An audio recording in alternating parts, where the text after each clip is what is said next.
আর ওই তো শোন, ওনার সাথে একটু কথা বলবে। আসসালামু আলাইকুম। ওয়ালাইকুম আসসালাম। কি রে, তোর কি অবস্থা?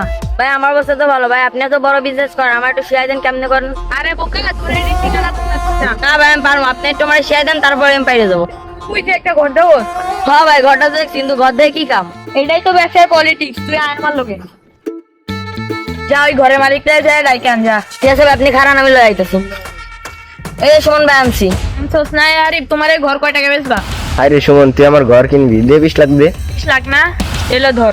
1 লাখ টাকা বেশিও আছে, এবার তুই ঘরতে যা। ভাবলে ঘরটা কিনা লাগবি না? ঠিক আছে। ভাই ঘরটা যে আপনি কিনলেন কি লাভ হলো? এটা তুই কয়েকদিন পর বুঝবি, তুই বাসায় যা। ভাই সুমনের তো ভাবলো আপনার কাছে ঘরটা কিনালো, আপনি কি করতে পারলেন? আমার ঘর আমার থেকে কিনছিল, এই ঘর আমি কিনবি। ওই সুমন, তুই করে ঘরতে বেড়া। যাই বেটা, তোর কি সমস্যা? চিল্লাস কে? আমার থেকে ঘর কিনছিস না, এই ঘর আমি কিনবো। কয় টাকা ক? ঘর কিনবি না, যা 50 লাখ। 50 লাখ না, এলো 50 লাখ ঘরতে বেড়া। ঠিক আছে, লাইটটা ঠিক আছে, অলি দিকে। ভাই তাহলে এটাই ব্যবসা না? হ, এবার তাহলে তুই ব্যবসা বুঝো, ভাই।